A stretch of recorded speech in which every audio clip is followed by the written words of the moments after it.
Good morning students. ठीक है, third chapter हमारा जो चल रहा है, अब उसके आगे का टॉपिक है। कल हमने देखा था asexual reproduction in multi cellular organism में हमने 3 टॉपिक देखे थे। आज हमारा चौथा टॉपिक है, ठीक है, जिसमें है वेजिटेटिव प्रोपोगेशन। इसके ऊपर क्वेश्चन पूछा जाता है, ठीक है। Right A short note on vegetative propagation, या फिर इसके ऊपर फिल इन द ब्लैंक्स पूछेंगे, match the following, odd man out, correlation, कुछ भी पूछ सकते हो। तो मैं इसको बहुत अच्छे से तुम्हें बताने जा रहा हूँ, ठीक है। सबसे पहले वेजिटेटिव प्रोपोगेशन होता क्या, means what is vegetative part of a plant. किसी भी एक प्लांट का वेजिटेटिव पार्ट क्या होता होगा, तुम्हें पता होगा कि सर एक प्लांट से दूसरा प्लांट बनाने के लिए हम ज़्यादातर क्या इस्तेमाल करते हैं, जैसे सीड्स हो गया और फ्रूट्स हो गए, फल और बीज का इस्तेमाल करके हम एक पौधे से दूसरा पौधा बनाते हैं। कोई भी प्लांट अगर हमें लगाना हो तो हम क्या करते हैं, उसका सीड लेते और खेतों में फेंकते हैं, देखा होगा ना। उसका बीज लेके तुम फेंकोगे कि नहीं, वैसे था। बट ना तो यहाँ पे सीड्स है ना ही फ्लावर है, ना तो सीड्स है और ना ही फ्लावर है और ना ही फ्रूट्स है। मतलब ये 3 चीज़ें जो हैं, सीड, फ्लावर और फ्रूट, नॉर्मली इनका इस्तेमाल करते हैं हम। चलो फ्लावर को हटा दो, सीड्स और फ्रूट का इस्तेमाल करके हम एक प्लांट पौधे से दूसरा पौधा बनाते हैं। बट यहाँ पे इन तीनों में से कोई भी नहीं है, तो ये वेजिटेटिव पार्ट नहीं है। हमने 9 में पढ़ा था फेनोग्राम्स एंड क्रिप्टोग्राम्स, ठीक है, मोनोकॉट एंड डाइकॉट वगैरह सब 6 चैप्टर था, ठीक है, प्लांट किंगडम करके 9th स्टैंडर्ड में था, हमने पढ़ा था।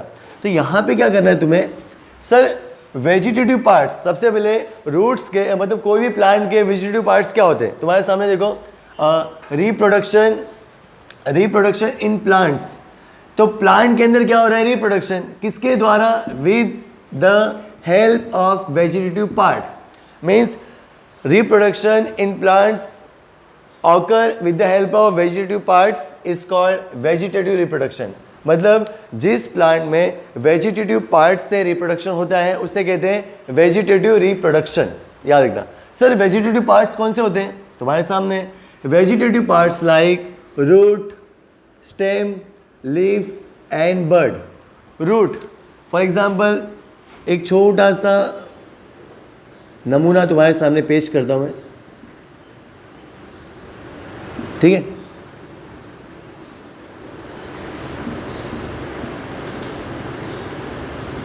देखो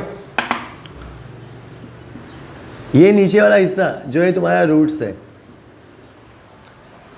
वेजिटेटिव पार्ट्स लाइक रूट, इसे नीचे वाले हिस्से को कहते हैं रूट। स्टेम, ये बीच वाली कमर, ये दिख रहा है, ये जो है तुम्हारा ये वाला हिस्सा, इसे कहते हैं स्टेम। लीफ मतलब लीफ तुम्हारे सामने डायरेक्ट जीता जागता उदाहरण है, ये लीफ है। चलो एक छोटा सा पत्ता ले लेते हैं तुम्हारे लिए, ठीक है, दिस इज लीफ, समझते हो ना, ये हो गया लीफ। एंड बर्ड, अब बर्ड कहाँ होगा, बर्ड बताता हूँ। बर्ड देखो, अब मान लो ये जो भी ब्रांच है, ये ब्रांच गया, यहां से एक लीफ निकला ये लीफ। अब यहां से एक छोटा सा ऐसा कुछ पार्ट बाहर की ओर आता है, इस हिस्से को हम कहते हैं बर्ड, कहते हैं, क्या कहते हैं, बर्ड। ये वाला हिस्सा तुम्हारा होता है बर्ड। क्लियर हुआ। तो यहाँ पे reproduction in plants with the help of vegetative parts like root, stem, leaf and bud is called vegetative reproduction. तो तुम्हें डेफिनेशन समझ में आ गया होगा कि जिस प्लांट के अंदर रिप्रोडक्शन कौन से पार्ट से होता है, वेजिटेटिव पार्ट से होता है, उसे कहते हैं वेजिटेटिव रिप्रोडक्शन। और वेजिटेटिव पार्ट्स कौन से हैं हमें पता है सर, रूट होता है, स्टेम होता है, लीफ होता है, बर्ड होता है, ठीक है। अब डेफिनेशन हो गया। अब उसके एग्जाम्पल्स एग्जाम में पूछ जाते हैं कि पोटैटो, ठीक है, पोटैटो में वेजिटेटिव रिप्रोडक्शन होता है, ब्रायोफाइलम में भी होता है, sugarcane, grasses, sweet potato में भी होता है, कैरेट एंड रेडिश में। अब तुम्हें ये पूछेंगे वो कि पोटैटो में किसके द्वारा रिप्रोडक्शन, वेजिटेटिव रिप्रोडक्शन होता है और उसका लोकेशन कहाँ होता है। Means vegetative reproduction is occur in potato with the help of ice, जिसका लोकेशन कहाँ होता है। अब ये जो आइस होता है इसके द्वारा रिप्रोडक्शन होता है किसके अंदर, पोटैटो के अंदर, पर वो जो आइस प्रेजेंट होता है उस पोटैटो को कहाँ पे, ट्यूबर पे, कहाँ पे, ट्यूबर है। तुम्हारे सामने मैंने यहाँ पे देखो ये है पोटैटो, चलो इसको हटा दो, देखो यहाँ पे मैंने ड्रॉ किया है पोटैटो, पोटैटो के ऊपर देखो आलू जो होता है, आलू उसके ऊपर देखो ऐसे वाइट वाइट निकलता है, ये ट्यूबर होता है सरफेस, यहाँ से वो आँखें निकलती है उसकी बड़ी बड़ी अचानक से, समझ में आया? तो पोटैटो में वेजिटेटिव रिप्रोडक्शन होता है किसके द्वारा, with the help of ice, ice present on tuber, clear. Next, vegetative reproduction occur in Bryophyllum with the help of birds. तो ब्रायोफाइलम में कौन सा रिप्रोडक्शन है, वेजिटेटिव रिप्रोडक्शन है, ठीक है, असेक्सुअल मल्टीसेलुलर। तो वेजिटेटिव रिप्रोडक्शन ब्रायोफाइलम में होता है किसके द्वारा, बर्ड्स के द्वारा। Bird, what is the location of bird, birds कहाँ प्रेजेंट होते हैं, लीफ मार्जिन, लीफ मार्जिन मतलब ये लीफ दिख रहा है, लीफ, अब इसका जो किनारा है edge, this is the edge, अब इस एज को बोलते हैं लीफ मार्जिन, क्या कहते हैं, लीफ मार्जिन, मतलब ये लीफ का जो किनारा है उसे कहते हैं लीफ मार्जिन।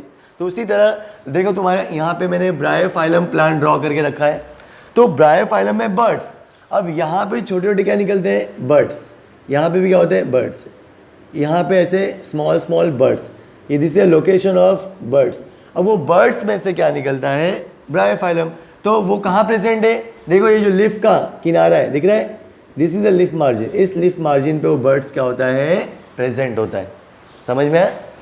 आगे आते हैं, शुगर केन, शुगर केन मतलब गन्ना, पता होगा गन्ना, ऊस माहित असेल, ऐसे होता है ना गन्ना, ठीक है, ये तुम्हारा है शुगर केन, वो केन अंडरटेकर वाला केन नहीं है, WWE वाला शुगर केन है। शुगर केन ग्रासेस जो घास वगैरह होते हैं उसमें भी वेजिटेटिव रिप्रोडक्शन किसके द्वारा होता है, with the help of buds, means vegetative reproduction is occur in sugarcane and grasses with the help of buds which present at nodes. What is nodes, इस हिस्से को यहाँ पे को बर्ड प्रेजेंट होता है ऐसा, तुमने कभी गन्ना खाया होगा, देखो यहाँ पे ऐसा गांठ होती है, गांठ, तो यहाँ पे प्रेजेंट होता है तुम्हारा बर्ड्स। अब आते हैं कैरोट एंड रेडिश, तो कैरोट एंड रेडिश में जो वेजिटेटिव रिप्रोडक्शन होने वाला है वो किसके द्वारा, with the help of roots. What is the location of roots, तो मैं बताया था जो भी प्लांट होता है इनसाइड द अर्थ, तो ये जो बॉटम होता है इनसाइड द अर्थ, ये क्या है उसका लोकेशन है, इनसाइड द अर्थ, उसमें दिया नहीं, पर तुम्हें पता है रूट ऐसा ऊपर नहीं रहता है, कुछ कुछ प्लांट है जो रूट ऊपर आ जाते हैं, पर नॉर्मली बहुत सारे प्लांट ऐसे जिसके रूट्स कहाँ होते हैं, जमीन के अंदर। तो आज का ये तुम्हारा टॉपिक था वेजिटेटिव प्रोपगेशन। लास्ट का ये तुम्हारा पांचवा स्पोर फॉर्मेशन, ठीक है, तो ये चौथा था तुम्हारा, ठीक है, लास्ट का है फिफ्थ स्पोर फॉर्मेशन, ठीक है, एग्जाम में इसका डायग्राम पूछा जाता है बोर्ड एग्जाम में, याद रखना स्पोर फॉर्मेशन का। तो स्पोर फॉर्मेशन क्या होता है, नॉर्मली तुमने देखा होगा अगर तुमने एक ब्रेड का पीस लिया, पीस ऑफ वेट ब्रेड या फिर भाकरी यानी चपाती रोटी वगैरह, अगर उसको मैं कहाँ रखता हूँ, इस प्लेस एट ह्यूमिड प्लेस, उसको मैं ह्यूमिड मतलब जहाँ पे बोलते हैं नमी होती है ऐसी जगह पे मैं उसको रख देता हूँ।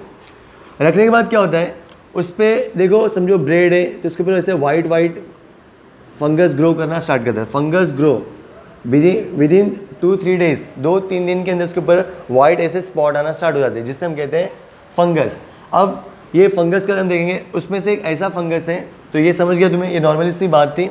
अब एक फंगस जो मैं लेने वाला हूँ, फॉर एग्जांपल यहाँ पे इसको मैं रफ कर देता हूँ, ठीक है।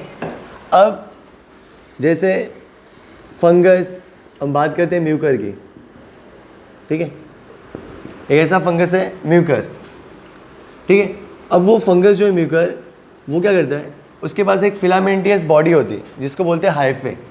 फंगस और म्यूकर कंटेनिंग ऑफ, ये जो दिख रहा है फिलामेंट जैसा पतला सा धागे जैसा, this filamentous body is called hyphae. क्या कहते हैं उसे, हाइफे। अब fungus containing filamentous body hyphae, ठीक है। तो पहला जो पॉइंट है कि fungus containing filamentous body is called hyphae, ठीक है। Second, fungus form sporangium, second point आएगा स्पोरेंजियम। तो कैसे याद करना है, लिखना कैसे, तो हाइफे है उसके बारे में बताओ। सेकेंड स्पोरेंजियम, तो उसे लिख लो। देखो डायग्राम देख के तुम 2-3 लाइन आराम से बना सकते हो, जो दिखता है उसके बारे में बताओ। स्पोरेंजियम आ गया, ठीक है। तो ये क्या होता है, सबसे पहले डायग्राम अगर समझो, उन्होंने क्या दिया कि स्पोर फॉर्मेशन एक्सप्लेन करो with the help of diagram, तो तुमने डायग्राम बना दिया, उसमें नाम बता दिया, ठीक है। तो filament fungus containing filamentous body which is called hyphae, fungus containing sporangium, क्या लिख देगा, फंगस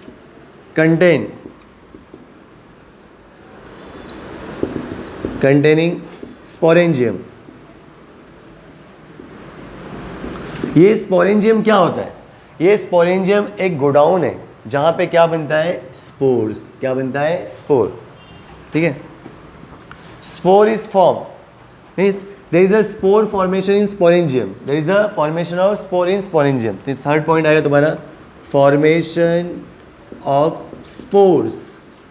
तो क्या हुआ, तुम्हारे सामने एक फंगस है जो हमारा म्यूकर है, इस म्यूकर फंगस के अंदर क्या है, हाइफे, ये जो पतली पतली ऐसी डंडी दिख रही है तुम्हें जिससे वो निकला है, दिस फिलामेंटियस बॉडी जो थीन पतली सी, उसे बोलते हैं हाइफे। अब वो फिलामेंटियस बॉडी के ऊपर क्या फॉर्म होता है, स्पोरेंजियम, एक गोडाउन बनता है, और स्पोरेंजियम के अंदर क्या बनता है, स्पोर्स बनता है, क्या बनता है, स्पोर। तो spore is form in sporangium, formation of spore, formation of spore.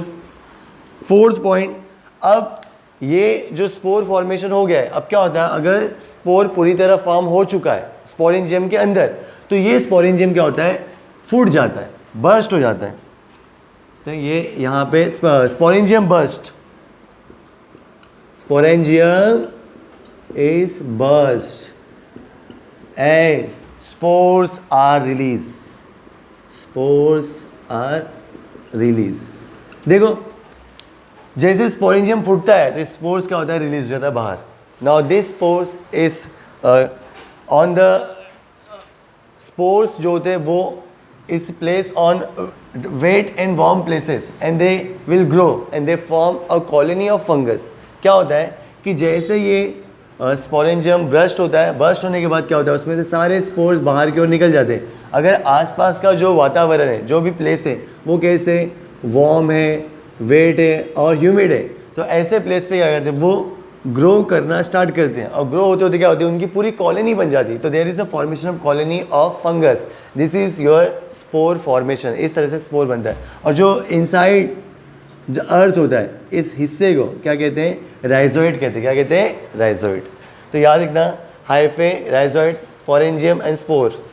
ये डायग्राम बोर्ड एग्जाम में 2 मार्क्स के लिए पूछा जाता है, और इसके ऊपर एक्सप्लेनेशन आया, तो जो दिख रहा है वही लिखो। तो राइजोइड क्या है, the base part inside the earth which present of fungus is called rhizoid. What is hyphae, this is the filamentous body is called hyphae. फिर हाइफे कंटेनिंग स्पोरेंजियम, उसके पास क्या है, स्पोरेंजियम है। स्पोरेंजियम के अंदर क्या फॉर्म होता है, spores, there is a spore formation inside the sporangium. When sporangium is burst, जब वो फूट जाता है, फूटने के बाद सारे स्पोर्स बाहर आते हैं, पर्टिकुलर कंडीशन में आते हैं, वो अपने कॉलोनी को बढ़ाना स्टार्ट कर देते हैं। जिससे तो यहाँ पे तुम्हारा asexual reproduction in multicellular organism क्या होता है, कंप्लीट होता है। फिर हम आगे नेक्स्ट टॉपिक पे जाने वाले हैं, सेक्सुअल रिप्रोडक्शन पे, ठीक है।